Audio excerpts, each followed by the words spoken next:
ప్రభు అయినటువంటి యేసుక్రీస్తు నామం పేరిట మీ అందరికీ ప్రభునామంలో వందనాలు తెలియపరచుకుంటూ ఉన్నాం. గత ఎపిసోడ్లో అబ్రహాం గురించి ఆదికాండం 12వ అధ్యాయంలో కొన్ని మాటలు ధ్యానించాం.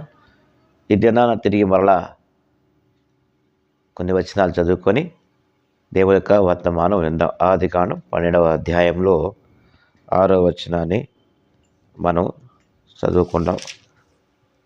ఒక్క నిమిషం చిన్న ప్రార్థన చేసుకుందాం. పరిశుద్ధుడైన తండ్రి, నీ పరిశుద్ధమైన పాదాలకు వందనాలు స్తోత్రాలు చెల్లిస్తున్నాం ప్రభువా.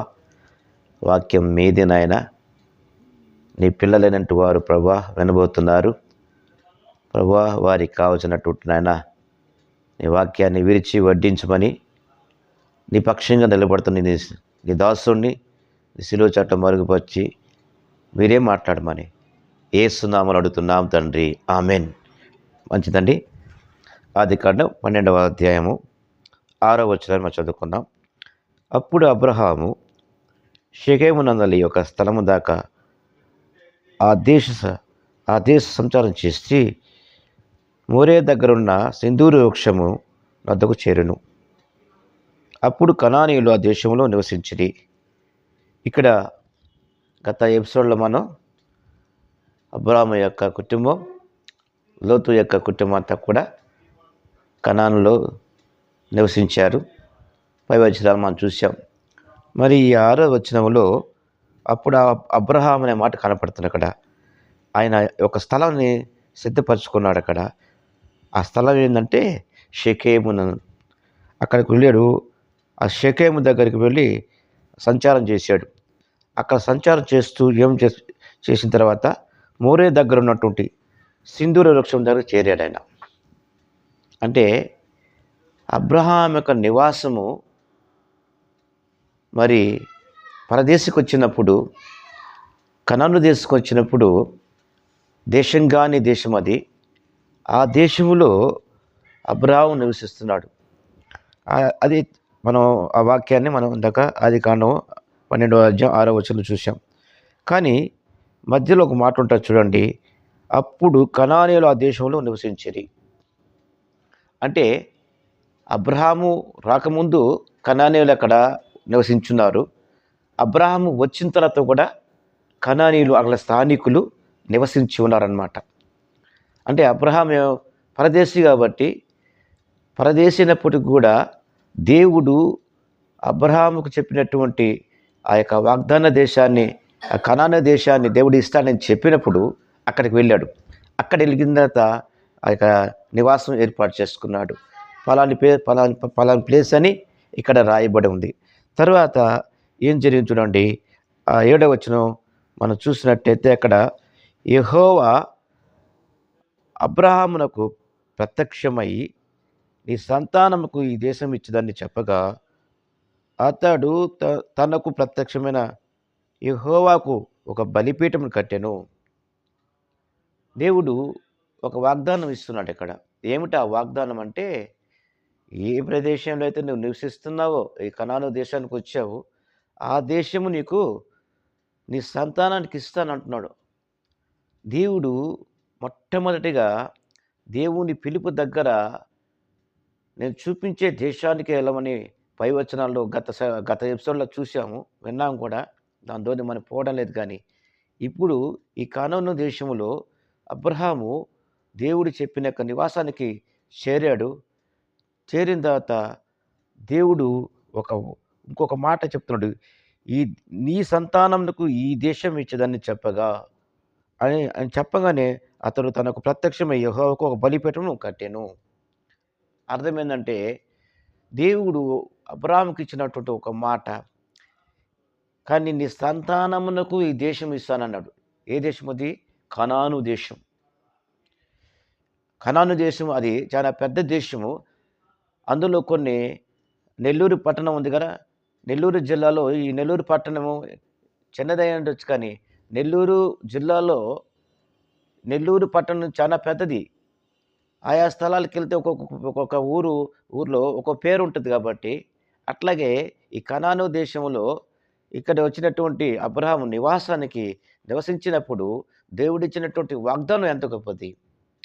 నెంబర్ 1, దేవుడు ఏ ప్రదేశానికి వెళ్ళమని అబ్రహాము చెప్పాడో అక్కడ నివసించాడు.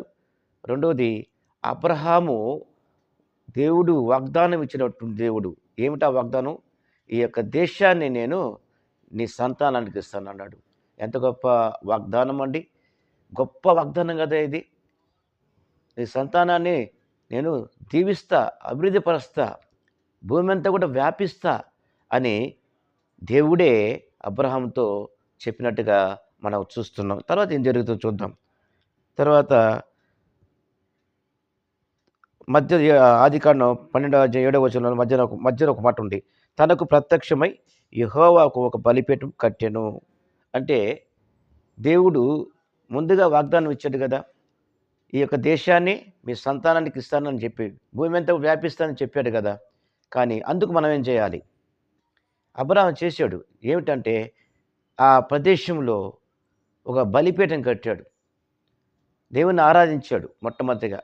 దేవుని స్తుతించాడు. దేవుని ఘనపరిచాడు అక్కడ. అదే అక్కడ రాయబడిన మాట. కట్టిన తర్వాత ఆదికాండం 12:8 చూసినట్టయితే, అక్కడి నుంచి అతను బయలుదేరి బేతేలునకు తూర్పున్న కొండకు చేరి, పడమటకున్న బేతేలునకును తూర్పునున్న హాయికి మధ్య గుడారం వేసి అక్కడ యెహోవాకు బలిపీఠం కట్టి యెహోవా నామమున ప్రార్థన చేసెను. చేసిన తర్వాత అక్కడ ఏం జరిగింది? అబ్రాహాము ఇంకా ప్రయాణమును చేయుచు దక్షిణ దిక్కుకు వెళ్ళెను. ఇక్కడ మనం జ్ఞాపకం చేసుకున్నట్టయితే 8వ వచనంలో లోతైన మర్మం ఉంది. అక్కడ నుండి అతడు బయలుదేరి బలిపీఠం కట్టాడు. అక్కడి నుంచి బయలుదేరి అతడు ఏం చేశాడు? బేతేలుకును అంటే తూర్పునున్నటువంటి కొండకు చేరాడు. తర్వాత పడమట ఉన్నటువంటి బేతేలుకు తూర్పునున్న హాయికి మధ్య గుడారం వేశాడు. అంటే దేవుడు ఆరాధించే స్థలాన్ని ఒకటి సిద్ధపరిచాడు అబ్రహాం. అక్కడ సిద్ధపరచడమే కాకుండా అక్కడ వేసి యెహోవా నామముకు బలిపీఠం కట్టి యెహోవా నామమున ఏం చేశాడు? ప్రార్థన చేశాడు. ఆదికాండము 12వ అధ్యాయంలో ప్రార్థన అన్న మాట అబ్రహాము మొట్టమొదటిగా ఇక్కడే ప్రారంభమైంది. రెండవదిగా బలిపీఠము అబ్రహాము కట్టింది కూడా ఈ ఆదికాండం 12వ అధ్యాయంలోనే బలిపీఠం అనే మాట కనపడుతుంది ఇక్కడ. బలిపీఠం అనేటటువంటిది ఆరాధనకు సంబంధించింది. ప్రార్థన అనేది దేవునితో ముఖాముఖిగా మాట్లాడేది. ఆయనతో మనతో మాట్లాడతాడు, మనం ఆయనతో మాట్లాడతాం కాబట్టి ఇది అందుకే ఇది ఆదికాండం 12వ అధ్యాయంలోనే 8వ అధ్యాయంలో పైన ఒక మాట ఉంది చూడండి. యెహోవాకు బలిపీఠం కట్టి యెహోవా నామమున ప్రార్థన చేసెను. అబ్రాహాము ఇంకా ప్రయాణమై చేచు దక్షిణ దిక్కుకు వెళ్ళెను. అంటే అబ్రాహాము దేవుడు చెప్పినటువంటి ఆ స్థలానికి వచ్చిన తర్వాత అక్కడే ఉండాల. దేవుణ్ణి ఆరాధించిన తర్వాత యెహోవా నామములో ప్రార్థన చేసిన తర్వాత అన్నీ సిద్ధపరచుకొని ఆయన ఏం చేశాడు? అబ్రాహాము ఇంకా ప్రయాణము చేయొచ్చు దక్షిణకు వెళ్ళిపోయాడు ఆయన. మరి దీన్ని బట్టి ఆత్మీయ పాఠం ఏంటంటే అబ్రాహాము దగ్గర మనం నేర్చుకోవచ్చింది, దేవుణ్ణి ఆరాధించాడు. దేవునితో ప్రార్థనలో ఆయన ప్రార్థన చేశాడు. ఈరోజు మీరు ఆరాధిస్తున్నారా? మీరు ప్రార్థన చేస్తున్నారా?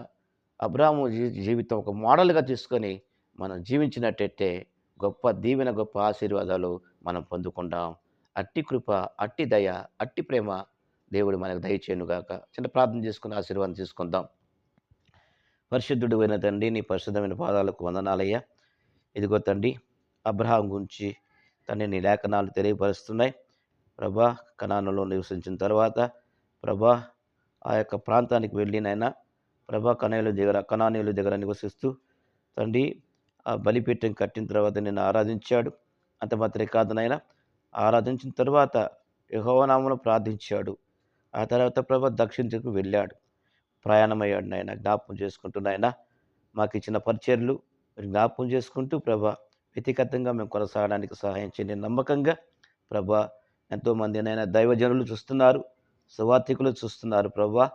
తండ్రి దేశంలో ప్రభా నలుదిక్కుల్లో ఉన్నటువంటి నాన్న ప్రభు తండ్రి నీ ప్రజలందరూ చూస్తున్నారయ్యా.